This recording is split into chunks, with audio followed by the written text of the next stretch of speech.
हम बात कर रहे हैं सेंटर ऑफ मास की। Centre of mass of a system is a point that moves as though all the mass were concentrated there and all the external forces were applied there। भाई centre of mass वो point है जहां पर सारा का सारा मास concentrated माना जाता है जब वो मूव करे। अब जरा एक बार और एक बात, दूसरी बात, वहां पर सारी फोर्सेस अप्लाइड मानी जाती है। ठीक है, अब जरा इस चीज को देखो बेटा, ये शेप दिखाई दे रही है आपको, एक ये शेप और एक ये शेप, फिर ये शेप, ये रेगुलर शेप्स हैं। कैसी शेप है? रेगुलर। तो रेगुलर का मतलब तो ये हुआ यहाँ पर हमें सेंटर निकालना बड़ा आसान होगा। अगर मैं इसका सेंटर पूछूं तो आप कहोगे भैया जहां दो डायमीटर एक दूसरे को कट कर रहे हो, ठीक है, एक रेडियस का डिस्टेंस। हाँ एक रेडियस का डिस्टेंस, और यहाँ पे जहां पर दो डायगोनल एक दूसरे को कट कर रहे हो। ठीक बात है सेंटर? बोलो। यहाँ Yes, पे sir. जहां मीडियंस कट कर रहे हैं वो सेंट्रॉइड बन जाता है। ये बातें पता है ना आपको? हाँ जी सर, पता है। ठीक है, तो ये आपने कहा भैया ये तो, ये सब चीजें जो आपने बनाई ना ये तो ज्योमेट्री है, ऐसी शेप है जो फिक्स शेप है।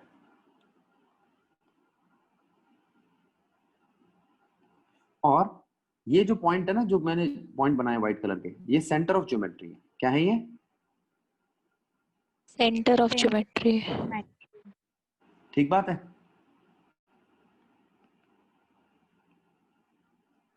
बोलो। Yes sir. तो इसका मतलब सेंटर ऑफ मास इनके सेंटर पे आ रहा है, वो सेंटर मैंने आपको बना के दिखा दिए। तो आपने कहा भैया क्या हमेशा सेंटर ऑफ मास इसी तरीके से आएगा? हाँ, लेकिन अगर मास वेरी कर रहा हो तो ये सबके सब कैसे थे? ये ऐसी ज्योमेट्री थे जो रेगुलर थी। कैसी थी?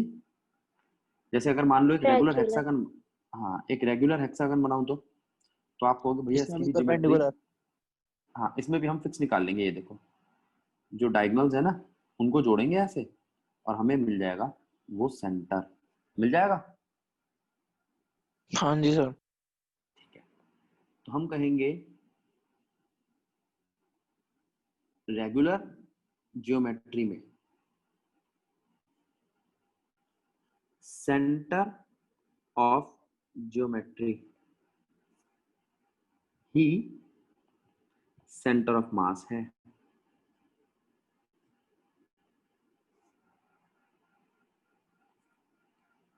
ठीक है, क्योंकि इसमें मास का डिस्ट्रीब्यूशन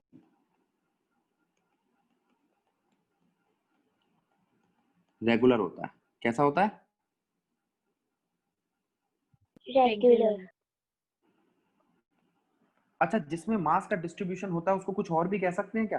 जैसे किसी ने कहा कि भैया कुछ नाम ही दे दें, जिस इस चीज में फलाना चीज में मास का डिस्ट्रीब्यूशन इक्वल है तो उसको हम ये नाम दे देते हैं। हम उसको बोलते हैं प्लेन लैमिना। क्या बोलते हैं?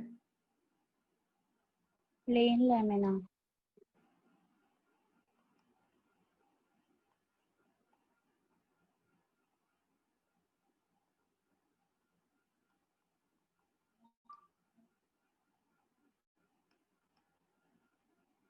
जिसमें मास का डिस्ट्रीब्यूशन इक्वल हो वो क्या है?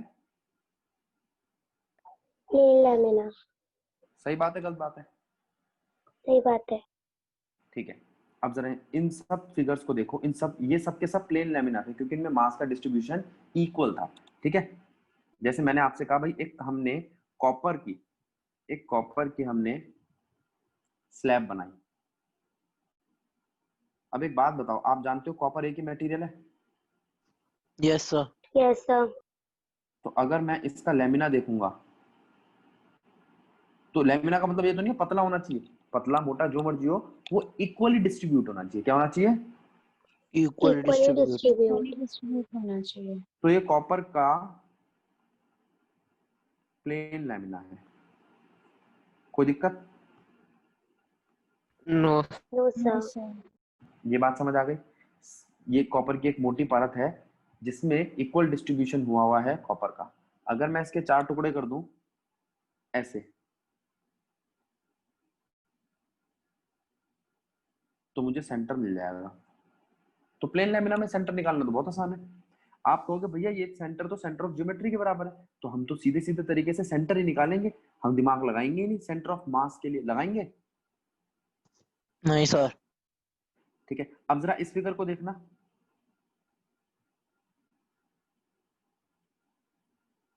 या आपने वो देखी कार, क्या कार एक ही मटेरियल से बनी होती है? नहीं सर, बहुत सारे होते हैं, प्लास्टिक भी होता है, मेटल भी होते हैं। आप ये कह सकते हो कि भैया कार में जहां इंजन है वो हिस्सा भारी होगा और जहां सीट Yes, वगैरह बोनट लगी की वो तरफ। हिस्सा हल्का होगा। हाँ बिल्कुल सही। तो इसका मतलब अच्छा, कोई जो गाड़ी बना रहा होगा वो ये सोचेगा मैं इंजन ऐसी जगह पे रखूं जहां से स्पीड बढ़े, ये हो वो हो। इसका मतलब वहां पर वो सेंटर ऑफ मास की बात करेगा। किसकी बात करेगा? Centre of mass. center of mass. ठीक है, अब इस वाले को देखो।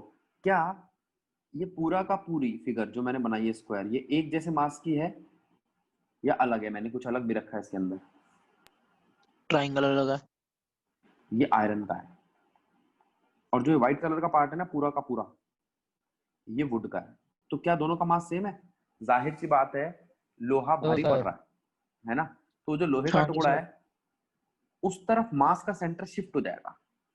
अब तुम कहोगे भैया ये चीज नहीं पढ़ी हमने कभी, हम तो ये सोच रहे थे सेंटर ये होगा। वो तो ज्योमेट्री का है, लेकिन जो जगह भारी है असलियत में मास वहां चला जाएगा।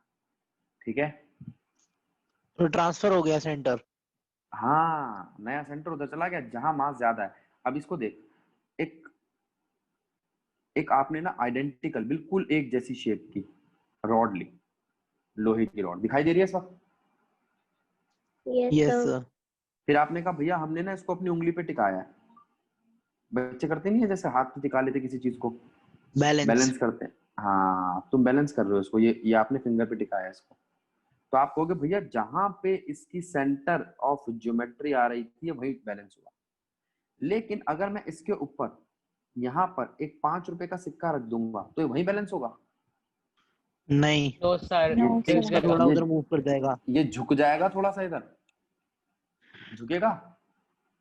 फिर उसको इसका Yes, बैलेंसिंग sir. के बैलेंसिंग, लिए फिर उंगली उधर हो जाएगी जिधर सिक्का है। बस इसकी बैलेंसिंग इधर शिफ्ट हो जाएगी।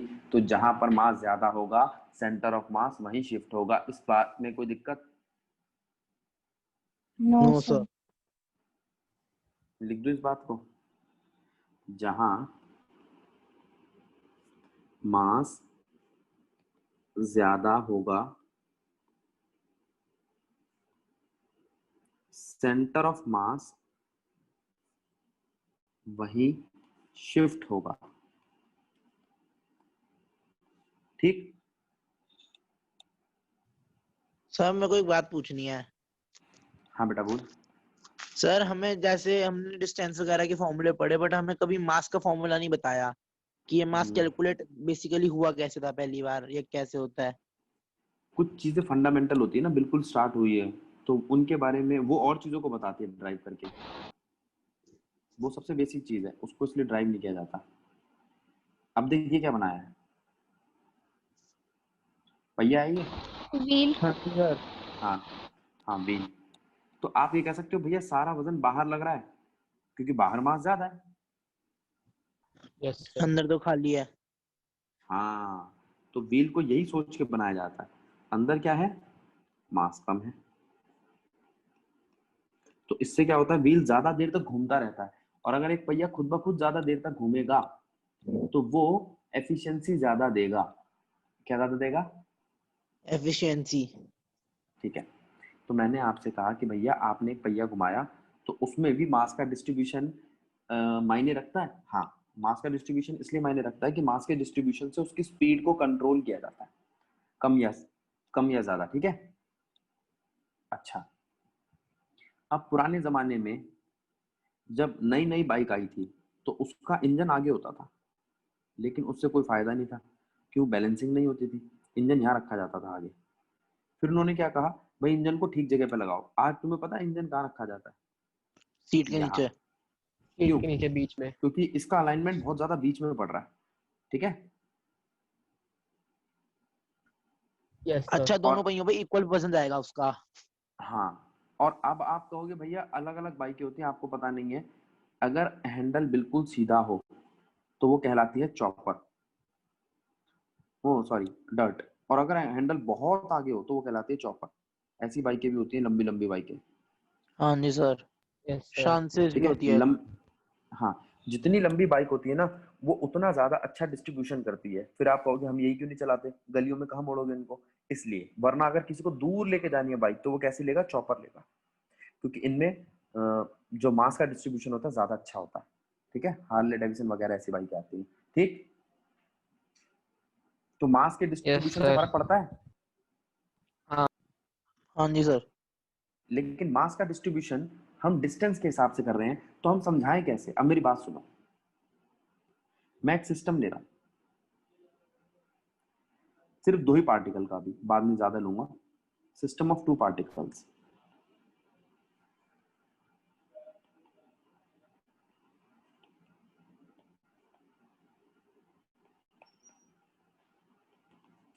M1 और M2। ठीक है, अब जरा मास देखो, ये 2 पार्टिकल्स है बेटा, M1 और M2। इनके बीच में डिस्टेंस है R।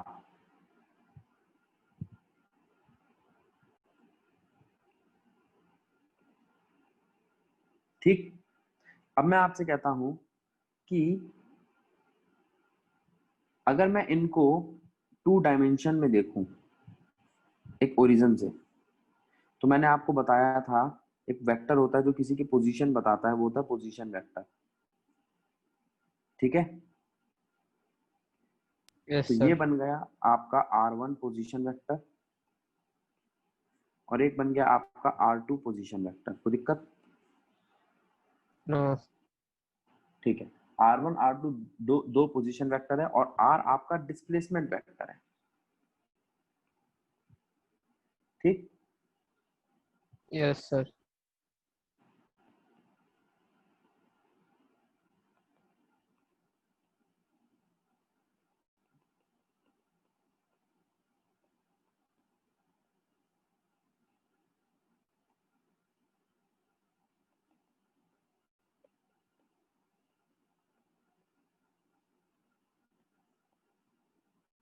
ठीक है, अब आगे बढ़ते हैं।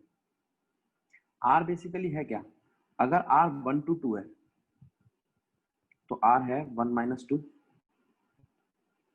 और अगर R 2 to 1 है तो R है 2 - 1। ठीक, और अगर मैं इसके मैग्नीट्यूड की बात करूं तो कोई फर्क नहीं पड़ता, डायरेक्शन काम नहीं करेगी।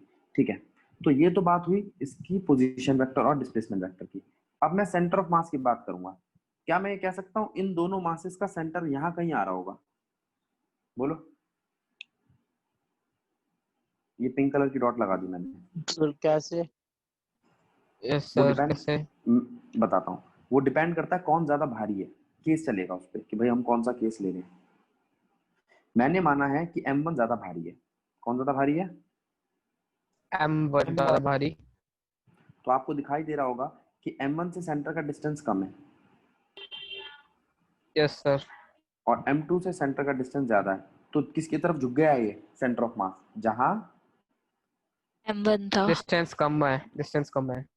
जहां मास ज्यादा है, जहां मास ज्यादा है उसी की तरफ झुक गया है। ठीक है,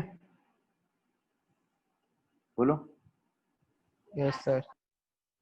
तो RCM कितना हुआ? RCM हुआ कितना? सेंटर ऑफ मास, मास एक का उसी का डिस्टेंस, मास दूसरे का उसी का डिस्टेंस, डिवाइडेड बाय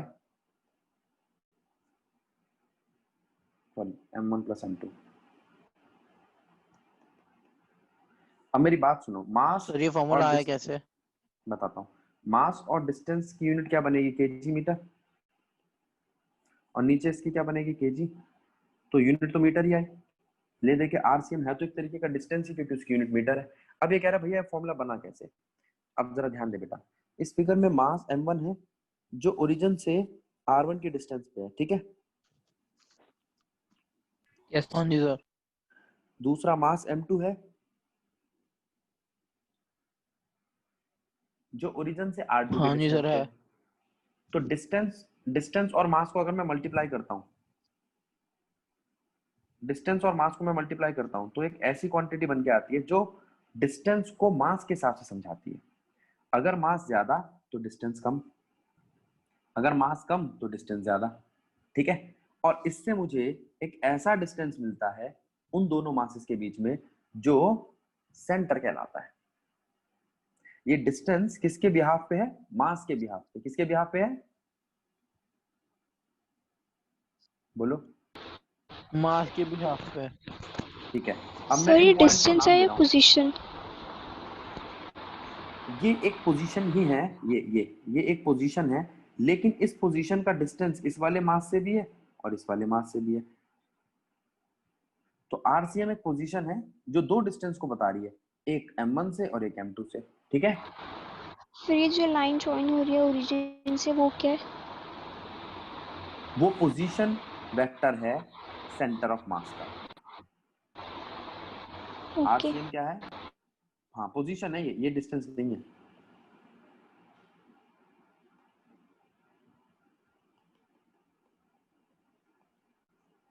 ठीक है,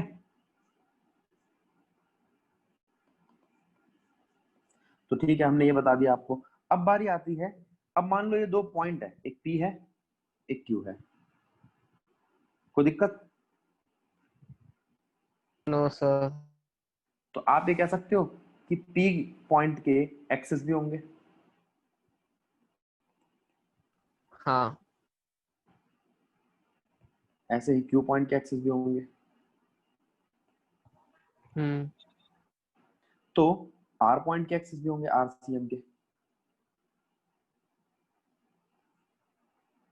अब अगर मुझे x निकालना हो, आरसीएम का एक पॉइंट है x, तो वो क्या है? Mass into distance.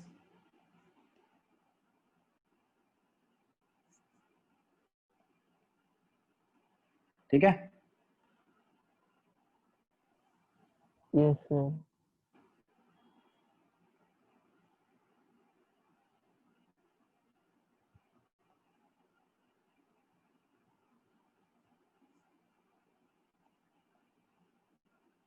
ठीक है,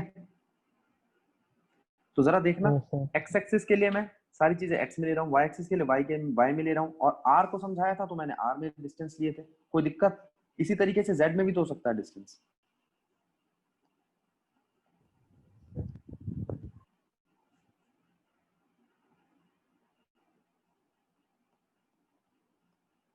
ठीक है, फॉर n पार्टिकल्स, अगर एक से ज्यादा पार्टिकल्स हो, दो से ज्यादा, तो क्या होगा? तो हम लिखेंगे आरसीएम होगा m1 r1 plus m2 r2 dot dot dot dot mn rn divided by m1 plus m2 mn। कोई दिक्कत?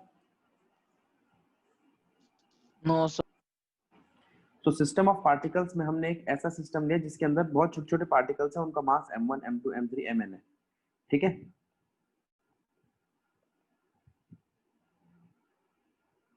आई की वैल्यू 1 से लेकर n तक कुछ भी हो सकती है।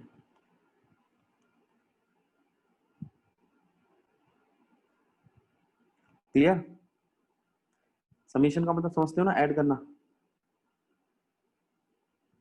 Yes sir.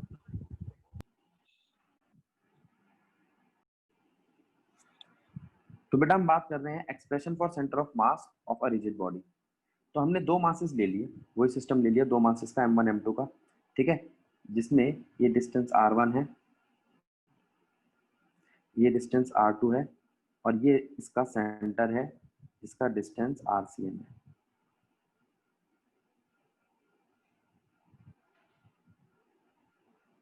ठीक है, तो यहां पर मैं आपसे बात कर रहा हूं कि यहां पर दो तरीके की फोर्सेस लग रही है, एक तो इंटरनल फोर्सेस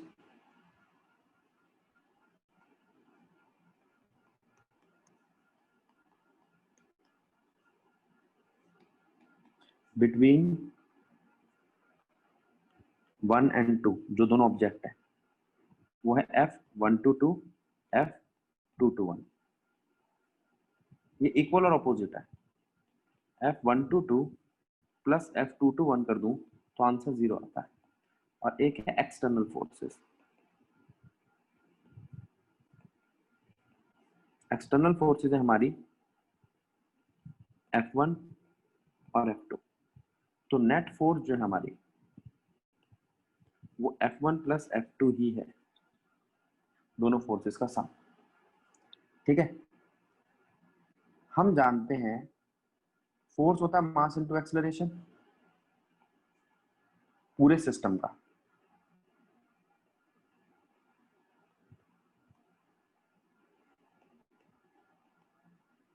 जिसमें दोनों मासेस आ रहे हैं, तो इसके मास को मैं बड़ा M ले लेता हूं, मास इनटू एक्सेलरेशन। तो एक्सेलरेशन को मैं ये लिख सकता हूं dv/dt, और आगे सॉल्व करूं तो वेलोसिटी को लिख सकता हूं d डिस्प्लेसमेंट बाय dt। अब डिस्प्लेसमेंट मैं ले रहा हूं RCM।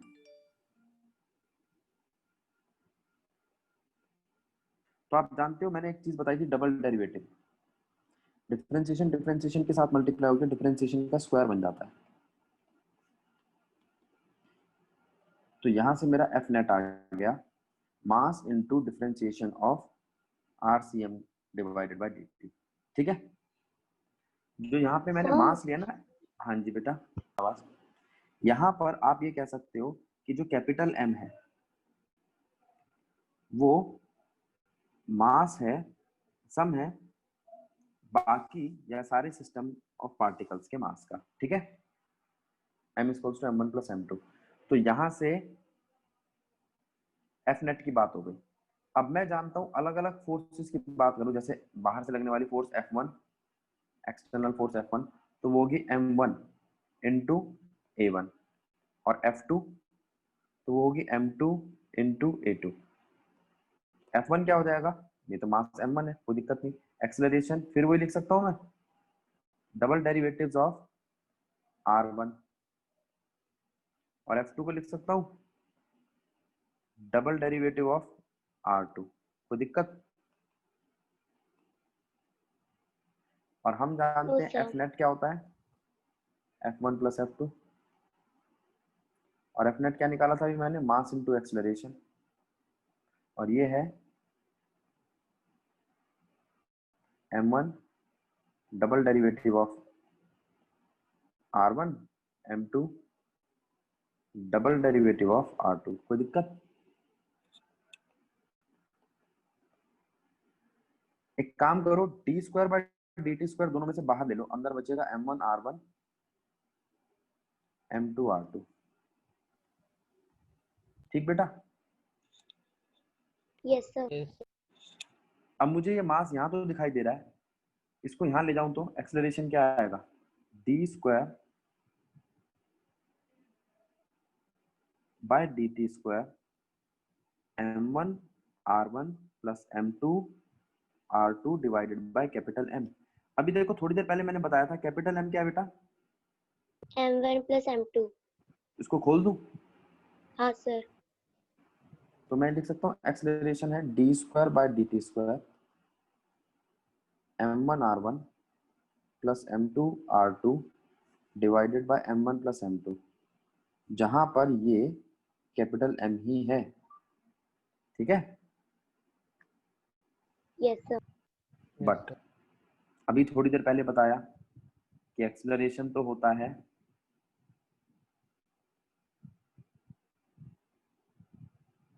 D square by dt square RCM होता है। हाँ सर। हाँ जी सर। तो अगर मैं इन दोनों इक्वेशंस को इक्वेट करूं A और B को,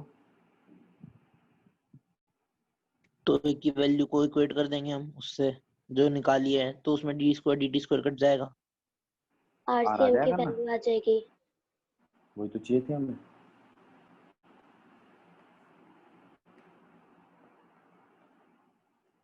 यही एक्सप्रेशन हम लेके चल रहे थे ना, वो ड्राइव हो गया।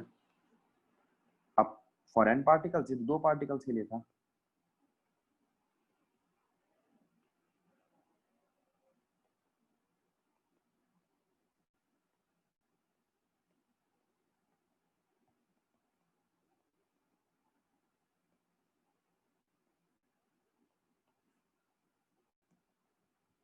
ठीक। यस सर ठीक। सर एन पार्टिकल की दिक्कत- भी सेम डेरिवेशन है। हाँ ठीक। हाँ जी सर एकदम बढ़िया। आसान है, कंसेप्ट बन गया। अब एक बात और देखो, अगर m1 इक्वल टू हो m2 के तो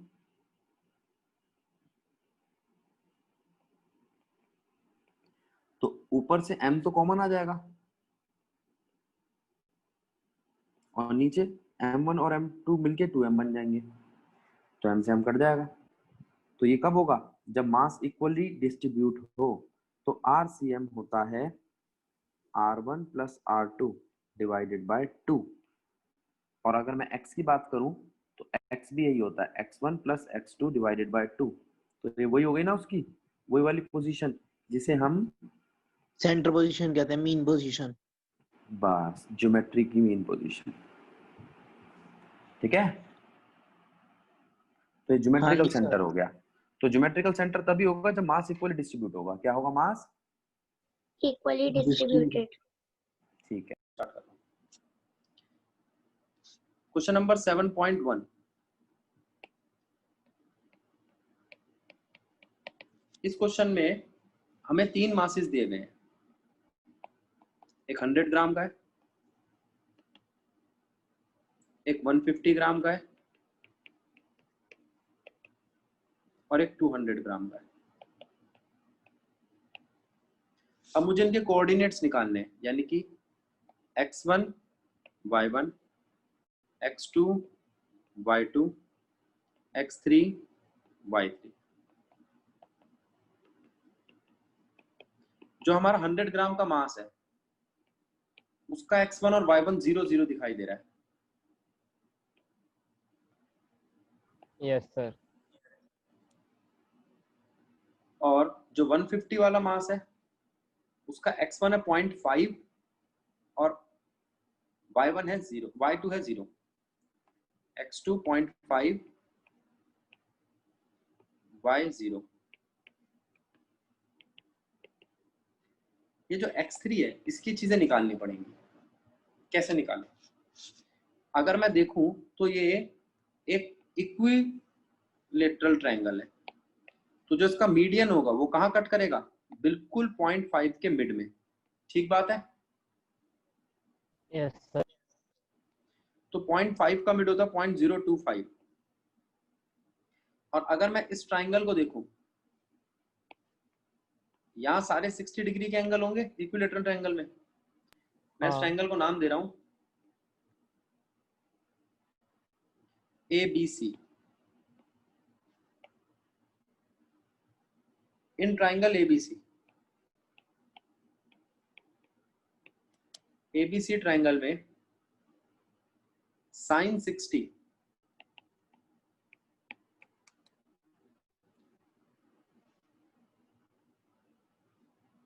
60 होगा परपेंडिकुलर अपॉन में हाइपोटेनस। परपेंडिकुलर क्या है निकालना है हमें, इसको मैंने नाम दे दिया y3।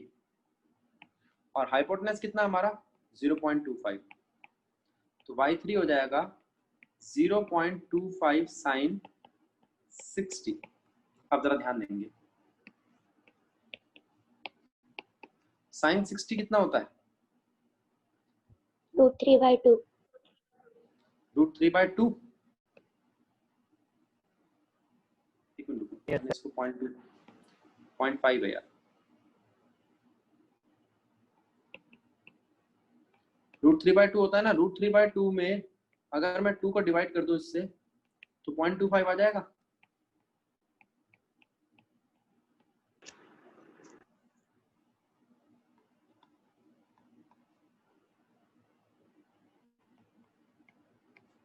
और x3 कितना था? 0.25। अब मेरी बात सुनो, आपके पास ये 3 चीजें गिवन है, x1 x2 x3 y1 y2 y3 और मास m1 m2 m3। बोलो। Yes sir. तो आप वो वाला फॉर्मूला लगा सकते हो जो हमने आपको बताया था सेंटर ऑफ मास निकालने के लिए।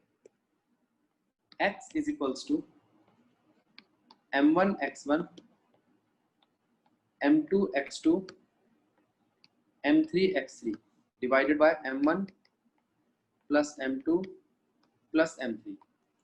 Y is equals to m1 y1 m2 y2 m3 y3 m1 plus m2 plus m3 और सेंटर ऑफ मास होगा RCM.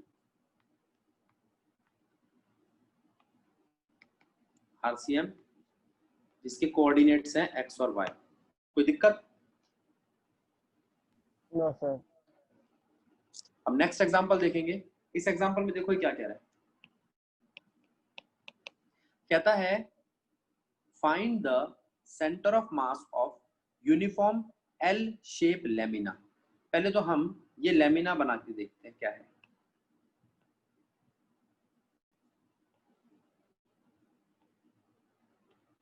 L शेप लैमिना है जैसा डायमेंशन फिगर में शो किया गया है. जरा देखो वो किस तरीके की फिगर है जो एनसीईआरटी में बना रखी थी.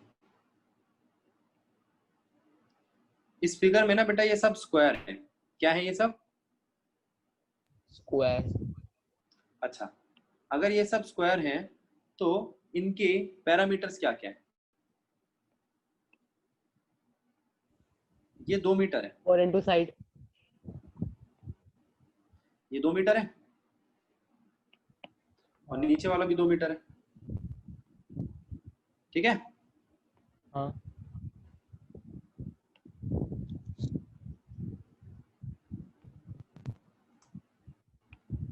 अब जरा ध्यान देना, अगर ये 2 मीटर है तो इसका मिड 1 मीटर पे होगा.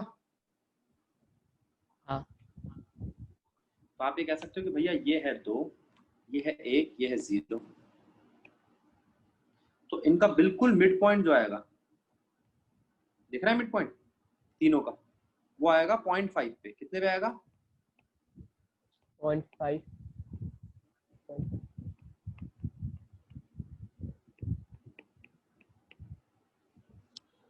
ठीक है. हाँ। अब बारी आती है इन तीनों मिड पॉइंट्स को जोड़ दो.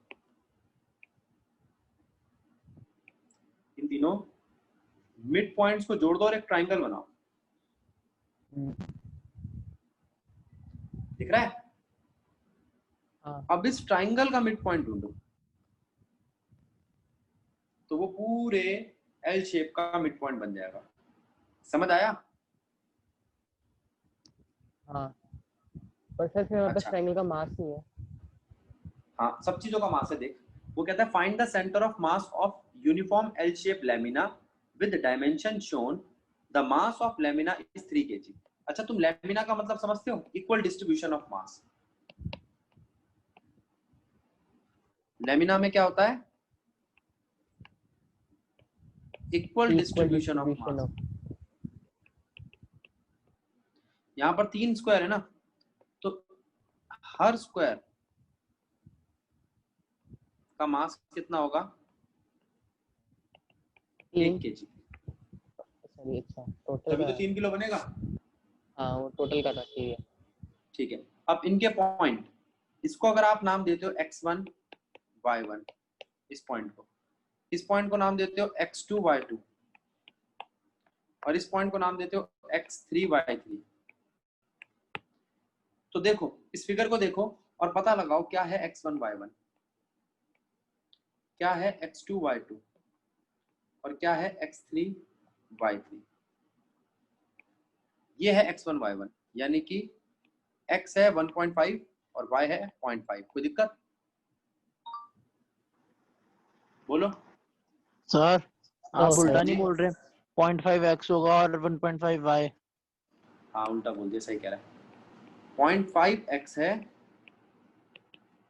और 1.5 मीटर y. अब ऐसे ही x2 और y2, x2 और y2 देखिए बेटा क्या है? 0.5 0.5 दोनों 1.5 और 0.5 थर्ड का x3 क्या है? 1.5 और 0.5 तो आपके पास ये है, और m1 m2 और m3 तीनों कितने हैं 1 kg। कोई दिक्कत?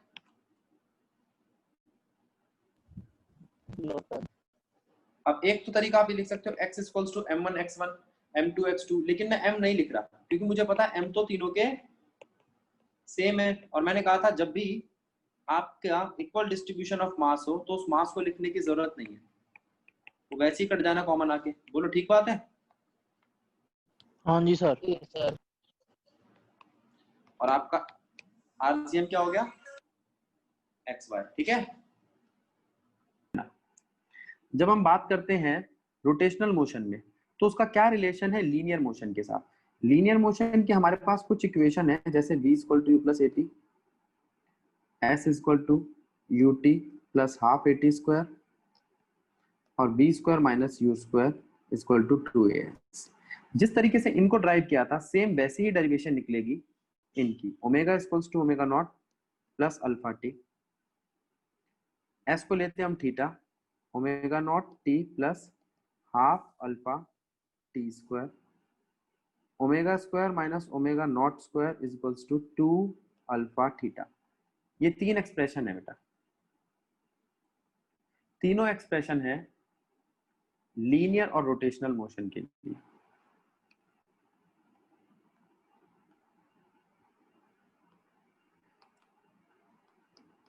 मैं एक रिलेशन दे देता हूं आपको, वैसे करा रखा है मैंने रिलेशन आपको एनालॉग में, फिर बता देता हूं समझने के लिए कि थीटा होता है आर्क अपॉन में रेडियस, और आर्क अपॉन में रेडियस का मतलब होता है s बाय आर। तो यहां से आपका s आता है थीटा इंटू आर।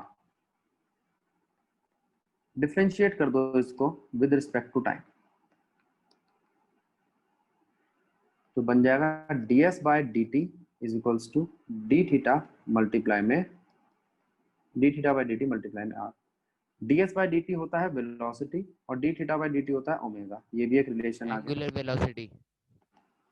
ठीक है। Again differentiate with respect to time, फिर से डिफरेंशिएट कर दो टाइम की रिस्पेक्ट में, तो वो हमें क्या दे देगा dv by dt is equals to d omega by dt into r. अब dv बाय dt होता है एक्सलरेशन और d ओमेगा बाय dt होता है अल्फा। ये तीन एक्सप्रेशन हम बात कर चुके हैं। कार्तिक ये बात कर चुके हैं ना? Yes sir. अब जैसे हमने करे थे ना लीनियर मोशन के एक्सप्रेशन, वैसे ही करेंगे एंगुलर मोशन के। आज जो बच्चे ऑफलाइन वाली क्लास में आए थे उन्होंने ये तीन एक्सप्रेशन करे भी हैं।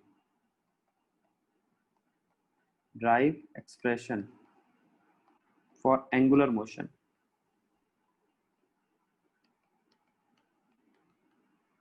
पहला expression angular velocity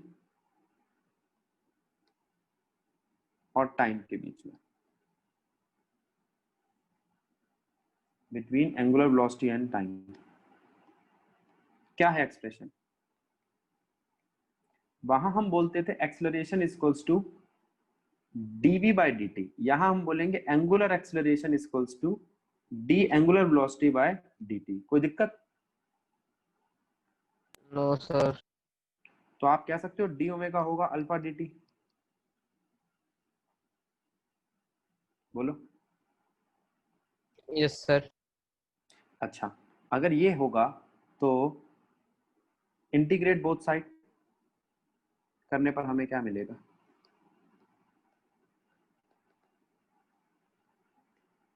d omega is equals to alpha dt का इंटीग्रेशन। ये ओमेगा नॉट से लेके ओमेगा तक, वहां पर हम लगाते थे लिमिट v से लेके u से लेके v तक, याद है? Yes sir. तो और दूसरी ओमेगा साइड का अल्फा बाहर इंटीग्रेशन आएगा। अल्फा बाहर आएगा और dt का इंटीग्रेशन होगा। dt का इंटीग्रेशन होता है t, और जीरो। dt का हाँ नहीं सिर्फ t लिख दो, अभी तो लिमिट नहीं डालना मैंने। अगर लिमिट डालता हूँ t और 0 तो फिर लिखेंगे। तो यहाँ पर हुआ d ओमेगा का इंटीग्रेशन ओमेगा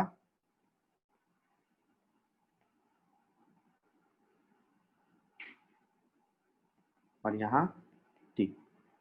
आगे चलते हैं।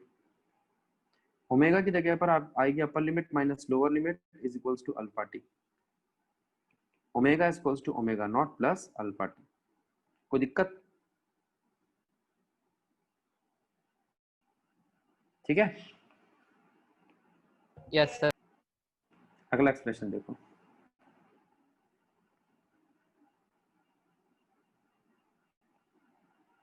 Relation between angular displacement and velocity, angular velocity. वहां था s equals to ut plus half at square. उसके लिए हमने क्या लिया था? एक्सेलरेशन ds बाई dt, और यहां लेंगे angular acceleration d omega by dt। तो d omega is equals to, नहीं इससे नहीं काम चलेगा, angular velocity is equals to ds by dt। अब ठीक है, तो ds is equals to omega dt।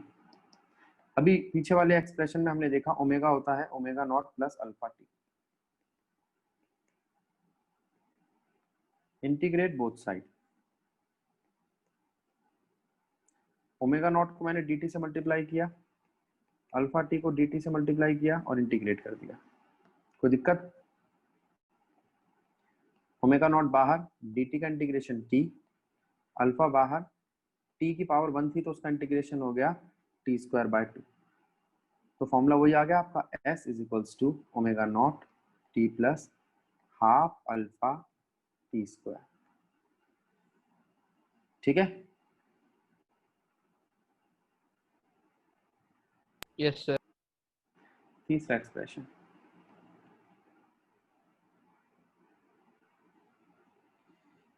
Relation between angular acceleration and displacement, angular displacement. फिर वही लेंगे हम, alpha equals to d omega by D t, लेकिन थीटा नहीं है तो एक काम करो, डी थीटा से मल्टीप्लाई डी थीटा से डिवाइड कर दो। वहां हम डी एस से मल्टीप्लाई और डी एस से डिवाइड करते थे।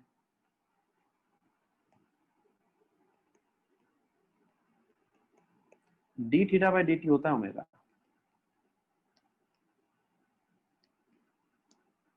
ठीक है,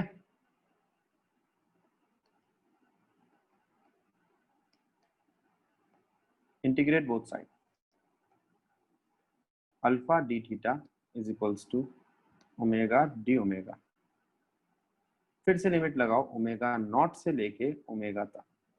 तो अल्फा तो ठीक है, थीटा का इंटीग्रेशन डी थीटा का थीटा, ओमेगा का इंटीग्रेशन, ओमेगा का इंटीग्रेशन होगा ओमेगा स्क्वायर बाय 2। लिमिट लगी पड़ी है ओमेगा नॉट से लेके ओमेगा तक। ठीक है, यस। ये लो, अब इसको सॉल्व करोगे तो क्या होगा, 2 आगे आ जाएगा।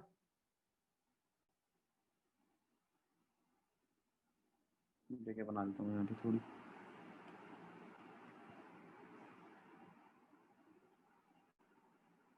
अब देखो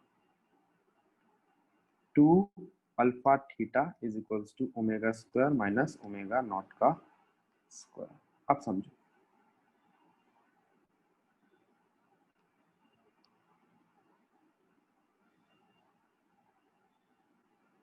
ठीक है, ये 3 इक्वेशंस हैं। चौथी अगर आप एस एन एच की तरह डी एन एच बनाना चाहते हैं, एक तो देखो यहाँ मैंने एस लिख दिया, डी आना था डेल्टा।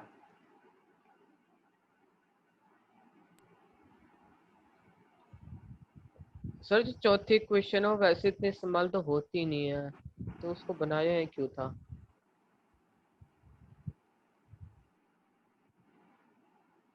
अजीब बातें करियो तो हमेशा। सर कभी इस्तेमाल ही नहीं हुआ वर्ड्स तक अभी तक। उसके न्यूमेरिकल होते मैं कराऊंगा। देखो तो बुक में है। हाँ, इसमें भी आंसर रहेगी। जैसे एस एन एच था, थीटा एन एच निकाले तो angular displacement in an H time, तो क्या क्या इक्वेशन बनेगी? पूरी इक्वेशन वही रहेगी। एक तो थीटा एन एच जो है, हाँ वो होगा theta n minus theta n minus 1। जैसे वहां था तो ये पूरा का पूरा एक्सप्रेशन तो उठा लो आप, बस लिमिट लगा देना। क्या लगा देना? लिमिट। देखो कैसे लगाते हैं।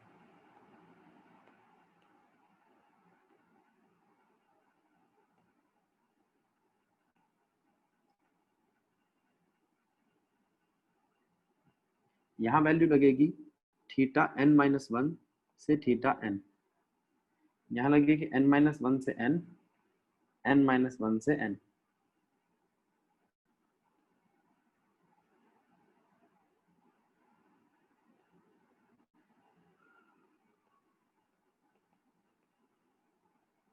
ठीक है, yes sir.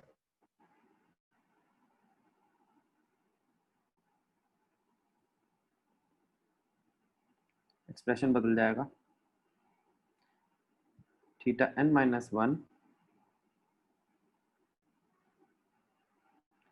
Theta n minus theta n minus 1 is equals to omega naught n minus 1 upper limit minus lower limit plus alpha by 2 n square minus n minus 1 का होल स्क्वायर। तो theta n आ जाएगा omega naught plus alpha by 2 2n minus 1। Same है ना expression? Yes sir. ठीक है, sir इस यहाँ पर ये इक्वेशन में